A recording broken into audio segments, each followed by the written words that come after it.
ಜೈ ಗುರುದೇವ್. ನನ್ನ ಹೆಸರು ನವೀನ್ ರೆಡ್ಡಿ ಅಂತೇಳಿ. ಇದೇ ಕರೂರು ಗ್ರಾಮ, ಸಿರುಗುಪ್ಪ ತಾಲೂಕು, ಬಳ್ಳಾರಿ ಜಿಲ್ಲಾ. ಈ ಒಂದು ಯೋಗ ತರಬೇತಿ ಸೇರಿದ ಮೇಲೆ ನಾವು ಎಷ್ಟು ಬದಲಾವಣೆ ಆಗ್ತೀವಿ ಅಂತಂದರೆ, ಇಲ್ಲಿ ಬರೀ ಯೋಗನೇ ನಾವು ಕಲಿಯೋದಿಲ್ಲ.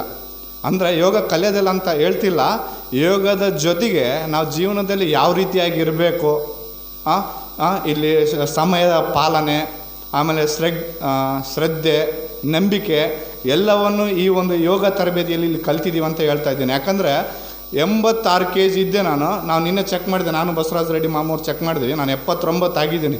ಶರೀರದಲ್ಲಿ ಹೆಂಗಿದ್ದು ಹಂಗೆ ಇದೆ. ಯಾಕಂದರೆ ಈ ಪ್ರಾಣಾಯಾಮಗಳನ್ನು ನಾವು ಕರೆಕ್ಟಾಗಿ ಮಾಡಬೇಕು. ಇಲ್ಲಿ ಬಂದ್ವಿ, ಕಾಟಾಚಾರಕ್ಕೆ ಮಾಡಿದ್ವಿ, ಮತ್ತೆ ಮನೆಗೆ ಹೋದ್ವಿ, ಮತ್ತೆ ಮಾಡಲಾರ್ದೆ ಇದ್ದೀವಿ ಅಂತಂದರೆ ಅಂತಾರೆ, ಈತ 3,000 ರೂಪಾಯಿ ಕೊಟ್ಟನಪ್ಪ, ಓದ್ನಪ್ಪ, ಮಾಡಿದ್ನ, ಬಂದು ಇದೇನು ಬದಲಾವಣೆ ಆಗಿಲ್ಲ ಅಂತ ಹೇಳ್ತಾರೆ. ಅಂದರೆ ಗುರುಜಿ ಹೇಳ್ಕೊಟ್ರೆ ನಮಗೆ ಅದನ್ನು ನಾವು ಮಾಡಿದ್ರೆ ಮಾತ್ರ ತಾನೇ ನಾವು ಏನಾದರೂ ಬದಲಾವಣೆ ಆಗೋದು. ಮನೆಯಲ್ಲಿ ಮಾಡಬೇಕಪ್ಪ, ನಾವಿಲ್ಲಪ್ಪ ಇಲ್ಲಿ ಬಂದು ಮಾಡಿ ಒಂದು ತಾಸು ಮಾಡತ್ಲೆ ಮನೆಗೆ ಹೋದ್ವಿ, ನಾವು ಬೆಳಿಗ್ಗೆ ಏನು ಮಾಡಲಿಲ್ಲ, ನಾಳೆ ಸಾಯಂಕಾಲ 5 ಗಂಟೆಗೆ ಆವಾಗ ಹೋಗಿ ಮಾಡಿದ್ರೆ ಆಯಿತು ಅಂತಂದರೆ ನಾವು 86 ಇದ್ದವರು 90 ಆಗ್ತೀವಿ ಹೊರತು 79 ಆಗಲ್ಲ, 65 ಆಗಲ್ಲ. ಯಾಕಂದರೆ ನಾನು BPEd ಮಾಡಿದ್ದೆ, ಅಲ್ಲಿ ಕೂಡ ನಾನು ಪ್ರಾಣಾಯಾಮ ಎಲ್ಲವೂ ನನಗೆ ಸಬ್ಜೆಕ್ಟ್, ಯೋಗ ಸಬ್ಜೆಕ್ಟ್ ಬಂದಿತ್ತು. ನಾನು ಪ್ರಾಕ್ಟಿಕಲ್ ಕ್ಲಾಸಲ್ಲಿ ಹೋಗಿರಲಿಲ್ಲ, ಯಾಕಂದರೆ ನಾನು ಶಾಲೆಯಲ್ಲಿ ಇರೋದರಿಂದ ಹೋಗೋಕ್ಕಾಗಿರಲಿಲ್ಲ. ಥಿಯರಿಯಲ್ಲಿ 70ಕ್ಕೆ 61 ತಂದಿದ್ದೆ. ಇವತ್ತು ಕೂಡ ಇದೆ. BPEd ಫಸ್ಟ್ ಸೆಮಿಸ್ಟರಲ್ಲಿ ನಮಗೆ ಯೋಗ ಬರುತ್ತೆ. ನಾನು ಪ್ರಾಕ್ಟಿಕಲ್ ಇರಲಿಲ್ಲ, ಥಿಯರಿಯಲ್ಲಿ ಇದ್ದೆ.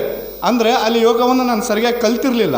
ಇಲ್ಲಿ ಗೊತ್ತಾಯಿತು ಪ್ರಾಣಾಯಾಮದಲ್ಲಿ ಈ ಥರ ಇದ್ದಾವೆ ಏನು ಅಂತ. ನಾವು ಹೊರಗಡೆ ಕೂತ್ಕೊಂಡು ನಾವು ಭಾಳಷ್ಟು ಜನ ಭಾಳಷ್ಟು ರೀತಿಯಲ್ಲಿ ನಾವು ಮಾತಾಡ್ತೀವಿ. ಇಲ್ಲಿ ಬಂದು ನಾವು ಕಲ್ತ್ರೇ ಇದ್ರ ಬಗ್ಗೆ ಏನಂಬೋದು ಅರಿವು ಆಗ್ತೈತೆ ಅಂತ ನಾನು ಹೇಳೋಕ್ಕೆ ಇಚ್ಛೆ ಪಡ್ತೀನಿ. ಯಾಕಂದರೆ ಕೆಲವೊಂದು ಎಕ್ಸಾಂಪಲ್ ಕೊಡ್ತೀನಿ. ಈಗ ಮೊನ್ನೆ ನಾವು 1-2 ದಿನದ ಹಿಂದೆ ಸಾಯಿಬಾಬಾ ಗುಡಿಯಲ್ಲಿ ಕಳ್ತನ ಆಗಿತ್ತು ಅಂತ ನಿಮ್ಗಾಗಲೇ ಗೊತ್ತಿದೆ. ನಾವು 2 ಗಂಟೆ 16 ನಿಮಿಷಕ್ಕೆ ನಾನು ನಾರಾಯಣ ರೆಡ್ಡಿ ಮಾಮ ಎಲ್ಲರೂ ಹೋದ್ವಿ. ಮಾಮ 2 ಗಂಟೆ 16 ನಿಮಿಷಕ್ಕೆ ಫೋನ್ ಮಾಡಿದೆ. ನಾನು 4 ಗಂಟೆಗೆ ಅಲಾರಾಮ್ ಇಟ್ಕೊಂಡಿದ್ದೆ. ಯಾಕಂದರೆ 5 ಗಂಟೆ ಅಂತ ಹೇಳಿದರು ಗುರೂಜಿಯವರು. ನಾವು 4:45ಕ್ಕೆಲ್ಲ ಬರಬೇಕು, 4 ಗಂಟೆಗೆ ಎದ್ರೆ ಜಲ್ದಿ ಅಂತೇಳಿ ನಾವು 4 ಗಂಟೆಗೆ ಅಲಾರಾಮ್ ಇಟ್ಕೊಂಡಿದ್ದೆ. ನಾರಾಯಣ ಮಾಮವರು 2 ಗಂಟೆ 16 ನಿಮಿಷಕ್ಕೆ ಫೋನ್ ಮಾಡಿದರು. ಏನಿದೆ ಮಾಮ, ಗುರೂಜಿ ಹೇಳಿರೋದು 4:45ಕ್ಕೆ, ನೀನು ಇಷ್ಟೊತ್ತಿಗೆ ಫೋನ್ ಮಾಡ್ತೀಯಲ್ಲ ಅಂತಂದೆ. ಅಂದರೆ ನಮಗೆ ಯೋಗನೇ ನಮಗೆ ಇದಾಗಿತ್ತು ಹೊರತು ಈ ಒಂದು 8 ದಿನದಲ್ಲಿ ನಮಗೆ ಬೇರೆ ಕಡೆನೇ ಇರಲಿಲ್ಲ. ಅದಾದಮೇಲೆ ಕೂಡ 4:45ವರೆಗೂ ಕೂಡ ನಾವು ಅಲ್ಲಿ ಕಳ್ಳರನ್ನ ಹುಡುಕಾಡೋಕ್ಕೆ ಹೊಲ ಎಲ್ಲ ತಿರುಗಾಬಿಟ್ಟು ಸಾಕಾಗ್ಬಿಡುತ್ತೆ. 4:45 ಆಯಿತೆ, ನಮಗೆ ಟೈಮನ್ನೇ ಗೊತ್ತಾಗಿಲ್ಲ. ಆಮೇಲೆ ನಾರಾಯಣ ರೆಡ್ಡಿ ಮಾಮ ಫೋನ್ ಮಾಡಿ, ಮಾಮ 4:45 ಆಯಿತೆ, ಮತ್ತು ಹೆಂಗೆ ಮಾಮ 5 ಗಂಟೆಗೆ ಹೇಳೋರಲ್ಲ ಗುರೂಜಿ ಅಂತಂತಂದೆ. ಪ್ರಪಂಚ ಪ್ರಳಯ ಅಲ್ಲ, ನಾವು ಹೋಗ್ಬೇಕು 5 ಗಂಟೆ ಅಲ್ಲ ಅಂಥೇಳಿ ಯಾವ ರೀತಿಯಾಗಿ ಬಂದೀವಪ್ಪ ಅಂತಂದರೆ, ನಾವು ಹೇಳ್ತೀವಿ ದಿನ ಬಳ್ಳಾರಿಗೆ ಹೋಗ್ತಾಯಿದ್ದೀನಿ, ಟೈಮ್ ಮಾತ್ರ ಮಿಸ್ ಆಗೋದಾಗ್ತಾಯಿಲ್ಲ. ನಾವು ಏನೇ ಕೆಲಸ ಮಾಡಿದರೂ ಕೂಡ ನಾವು ಟೈಮಿಗೆಲ್ಲ ಬರ್ತಾಯಿದ್ದೀವಿ ಅಂತಂದರೆ ನಮ್ಮಲ್ಲಿ ಇರಬೇಕು. ನಾವು ಯೋಗ ಮಾಡಬೇಕು, ಪ್ರಾಣಾಯಾಮ ಮಾಡೋಕೆ ನಾನು ದಯವಿಟ್ಟು ಶಿಬಿರಾರ್ಥಿಗಳಿಗೆ ಹೇಳ್ತೀನಿ, ಆಮೇಲೆ ಬಂದಿರ್ತಕ್ಕಂಥವ್ರಿಗೆ ಕೂಡ ನಾನು ಹೇಳ್ತಾಯಿದ್ದೀನಿ, ಯೋಗ ನಮ್ಮ ಜೀವನಕ್ಕೆ ಬೇಕು. ನಾವಿದಿಲ್ಲದೆ ಬದುಕೋಕ್ಕಾಗಲ್ಲ. ಯಾಕಂದರೆ ಊಟ ಮಾಡಿರ್ತೀವಿ, ನಾವು ಕರ್ಸೋದು ಹೇಗೆ? ಈಗ ಬದುಕಿಲ್ಲ, ಏನಿಲ್ಲ, ಏನು ಮಾಡಬೇಕು? ಯೋಗ ಮಾಡೋದ್ರಿಂದ ಪ್ರತಿಯೊಂದು ಯೂಸ್ ಆಗ್ತದೆ, ಬುದ್ಧಿಶಕ್ತಿ ಬೆಳ್ತದೆ. ನಾನು ಆ್ಯಸ್ ಒಬ್ಬ ಟೀಚರಾಗಿ ಹೇಳ್ತಾ ಇದ್ದೀನಿ. ನಾವು ಭಾಳಷ್ಟು ಮಾತಾಡೋದು ಯಾಕಪ್ಪ ಅಂತಂದರೆ ಯೋಗದಿಂದ ಭಾಳಷ್ಟಿದೆ. ನಾವು ಹೆಣ್ಮಕ್ಳು ಮಾಡಬಾರ್ದು, ನಾವು ಗಂಡ್ಮಕ್ಳಿಂದ ಮಾಡಬೇಕು, ಇವೆಲ್ಲ ಇಲ್ಲ. ಯೋಗಕ್ಕೆ ಯಾವುದೇ ರೀತಿಯ ಜಾತಿ ಇಲ್ಲ, ಗಂಡು ಹೆಣ್ಣಿಲ್ಲ, ಏನಿಲ್ಲ. ದಯವಿಟ್ಟು ಹೇಳ್ತಾ ಇದ್ದೀನಿ ಶಿಬಿರಾರ್ಥಿಗಳಿಗೆ, ನೀವು ಕೂಡ ಮುಂದಿನ ತರಬೇತಿ ನಾವು ನಮ್ಮೂರಿಗೆ ಬರಬೇಕಪ್ಪ ಅಂದರೆ ಇವತ್ತಿಂದನೂ ನಮ್ಮ ಪಕ್ಕಲ್ಲೇ ಇರೋರಿಗೆ, ನಮ್ಮ ಫ್ಯಾಮಿಲಿಯವ್ರಿಗೆ ದಯವಿಟ್ಟು ಹೇಳ್ರಿ. ಮತ್ತೊಂದು ಸಾರಿ ನಮಗೆ ನಮಗಂತೂ ಯೋಗ ಸಿಕ್ತು, ನಮ್ಮ ಪಕ್ಕದವ್ರಿಗೆ ಕೂಡ ಬೇಕಲ್ಲ. ಇವಾಗ ನಾವೊಂದೇ ಡೆವಲಪ್ಮೆಂಟ್ ಆಗೋದಲ್ಲ, ನಮ್ಮ ಪಕ್ಕದಲ್ಲಿದ್ದವ್ರನ್ನ ಕೂಡ ಡೆವಲಪ್ಮೆಂಟ್ ಮಾಡೋಣ ಅಂದರೆ ಇವತ್ತಿಂದನೂ ಕೂಡ ನಾವು ನಮ್ಮ ಅಕ್ಕಪಕ್ಕದ ಮನೆಯಲ್ಲಿರ್ತಕ್ಕಂಥವ್ರಿಗೆ, ನಮ್ಮ ಫ್ಯಾಮಿಲಿಯವ್ರಿಗೆ ದಯವಿಟ್ಟು ತಿಳಿಸಿ, ಕಂಪಲ್ಸರಿ ಯೋಗ ಬೇಕಾಗ್ತದೆ, ಈ ತರಬೇತಿಗೆ ಬನ್ನಿ. ಯಾಕಂದರೆ ಮೊನ್ನೆ ಬಳ್ಳಾರಿಯಲ್ಲಿ ಭಜನಾ ಕಾರ್ಯಕ್ರಮ ನೋಡಿದರೆ ಇವೇನಪ್ಪ ಬಳ್ಳಾರಿ 3 ಗಂಟೆಗೆ ಎದ್ದು ಓದು, ದಯವಿಟ್ಟು ತಪ್ಪು ತಿಳ್ಕೊಬೇಡಿ, ಆಡು ಭಾಷೆಯಲ್ಲಿ ಮಾತಾಡ್ತಿರ್ತೀವಿ. ಇವೇನಪ್ಪ 3 ಗಂಟೆಗೆ ಎದ್ದು ಇವೇನು ಇಷ್ಟೊತ್ತಿಗೆ ಎದ್ದು ಓದಂಗೆ ಓದು. ಅಲ್ಲಿ ನಮಗೆ ದೈವ ಸ್ವರೂಪನೇ ಸಿಕ್ತು. ಅಲ್ಲಿ ಭಜನೆ ಕಾರ್ಯಕ್ರಮ ನೋಡಿದರೆ 20 ನಿಮಿಷ ನಾವು ಭಜನೆ ಮಾಡಿದ್ದೀವಿ, ಯಾರು ಎಲ್ಲಿದ್ದೀವಿ ಎಂಬುದು ಕೂಡ ಗೊತ್ತಿಲ್ಲ. ಆ ವಂಡರ್ಫುಲ್ ಭಜನೆ ಕಾರ್ಯಕ್ರಮ. ನಾವು ಜೀವನದಲ್ಲಿ ಕೂಡ, ನೀವು ದಯವಿಟ್ಟು ಇಲ್ಲಿ ಕೂತ್ಕೊಂಡವ್ರಿಗೆ ಹೇಳ್ತಾ ಇದ್ದೀನಿ, ಜೀವನದಲ್ಲಿ ಕೂಡ ಆ ಕಾರ್ಯಕ್ರಮ ನೀವು ದಯವಿಟ್ಟು ಶಿಬಿರಾರ್ಥಿ ಸೇರಿದರೆ ಗೊತ್ತಾಗ್ತದೆ ಅದ್ರದ್ದು ಏನಂತ ನಾನು ಇವತ್ತು ಹೇಳೋಕ್ಕೆ ಇಷ್ಟಪಡ್ತಾಯಿದ್ದೀನಿ. ಅದೇ ರೀತಿಯಾಗಿ ಅಲ್ಲಿ ಹೆಣ್ಣು ಗಂಡು ಮಕ್ಕಳು ಅಂಬ್ಲಾಂಗಾರ್ದಂಗೆ ಶಿಬಿರಾರ್ಥಿಗಳಿಗೆ ಒಳ್ಳೊಳ್ಳೆ ಆಟಗಳು, ಕೆರೆ ದಡ ನಾವು ಚಿಕ್ಕ ಮಕ್ಕಳಿದ್ದಾಗ ಆಡಿರ್ತೀವೇನೋ ಅಲ್ಲಿ ಬರ್ರಿ.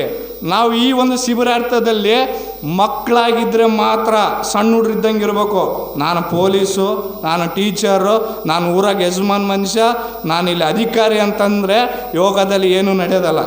ಇದ್ದಿದ್ದೇತನ ಕೇಳ್ರಿ. ಎಲ್ಲ ಬಿಟ್ಟು ಯೋಗಕ್ಕೆ ಬಂದರೆ ನಿಮ್ಗೆ ಆ ರಿಸಲ್ಟ್ ಪಕ್ಕ ಸಿಗ್ತತೆ. ನಾನು PSI ಅಪ್ಪ, ನಾನು PSI 5 ಗಂಟೆಗೆ ಬಂದರೆ ಗುರುಜಿ ಕರ್ಕೊಂತಾನಂದರೆ ದಯವಿಟ್ಟು ನಮಗೆ ಗುರುಜಿ ಹಂಗಲ್ಲ. 1 ನಿಮಿಷ ಲೇಟಾಗಿ ಬಂದರೂ ಕರ್ಕೊಳ್ಳಲ್ಲ ಗೇಟಿಂದ ಹೊರಗೆ. ಅಧಿಕಾರಿ PSI ಆಗಿರ್ಬೋದು, ಇನ್ನೊಬ್ಬರಾಗಿರ್ಬೋದು. ಇಲ್ಲಿ ಸಮಯ ಪಾಲನೆ ಅಂತ ಎದಕ್ಕೆ ಆಯ್ತಂದರೆ ಇದಕ್ಕೆ ಇರೋದು. ದಯವಿಟ್ಟು ಇವತ್ತಿಂದನೂ ನೀವು ಕಂಟಿನ್ಯೂ ಆಗಿ ಮಾಡಿದರೆ ನಮಗೆ ಒಳ್ಳೆ ರಿಸಲ್ಟ್ ಸಿಗ್ತದೆ. ನಾವು ಕಲಿತು ನಾವು ಮನೇಲಿ ಮತ್ತೆ ಬಿಟ್ಟು ನಾಳೆಯಿಂದ ಮತ್ತೆ ಯಥರಾಜ ಅಥಪರಾಜ ಅಂತ ನಾವು ಇದ್ದರೆ ನಮಗೇನು ರಿಸಲ್ಟ್ ಇರಲ್ಲ. ಅದೇ ರೀತಿಯಾಗಿ ಈ ಒಂದು ಯೋಗ ಶಿಬಿರದಲ್ಲಿ ವ್ಯಾಲಂಟಿಯರ್ಸ್ ಕೂಡ ನಮಗೆ ಭಾಳಷ್ಟು ಸಪೋರ್ಟ್ ಮಾಡಿದ್ದಾರೆ. ಅವ್ರ ಕೆಲಸ ನೋಡಿದ್ರೆ ಸಾಕು. ನಾವು ಮಾಡ್ತಕ್ಕಂಥವ್ರು ಒಂದು 30 ಜನ ಇದೀವೇನೋ, ಅವ್ರ ಪಾಪ ನಮ್ಮೂರವ್ರು ಆಗಿರ್ಬೋದು, ಬೇರೆ ಊರಿಂದ ಹೆಸರುಗಳು ದಯವಿಟ್ಟು ನಮಗೆ ಗೊತ್ತಿಲ್ಲ. ಆದರೂ ಕೂಡ ಏನು ವರ್ಕ್ ಮಾಡ್ತಿದ್ರು ಅಂದರೆ ವ್ಯಾಲಂಟಿಯರ್ಸು ನಮಗೆ ಒಂಥರ ಅನಿಸುತ್ತೆ, ಇವ್ರು ಏನಪ್ಪ ಹಿಂಗೆ ಮಾಡ್ತಾರಲ್ಲ. ನಮಗೆ ಬಂದು ಹೇಳೋರು ಕಣ್ಮುಚ್ಚು ವಜ್ರಾಸನದಾಗ ಕೂತಗ ಅಂತ. ಫಸ್ಟ್ನೇ ದಿನ, 2ನೇ ದಿನ, 3ನೇ ದಿನ ಬಂದಾಗ ನಮಗೆ ವಜ್ರಾಸನ ಕೂತಮಕ್ಕೆ ಬರೋದು. ಯಪ್ಪ ಒಳ್ಳೆ ತಂಗೆ ಸೇರಿನಲ್ಲಪ್ಪ ಅಂತೇಳಿ ಕಾಲು ಬರೋವು. ಇದು ಎಲ್ಲರಿಗೂ ಅನುಭವ ಆಗೈತೆ, ನನಗೆ ಒಬ್ಬತ್ತಿಗಲ್ಲ. ವಜ್ರಾಸನದಾಗ ಕೂತ್ಕೊಬೇಕಾಗಿಲ್ಲ ನಮ್ಮ ಕೈಲಿ. ಇವತ್ತು ನಾವು ಓನಾಗಿ ಕೂತ್ಕೊಂತ ಇದೀವಿ. ಅದು ನಾವು ಮಾಡಿದ್ರಲ್ಲ ಬರೋದು.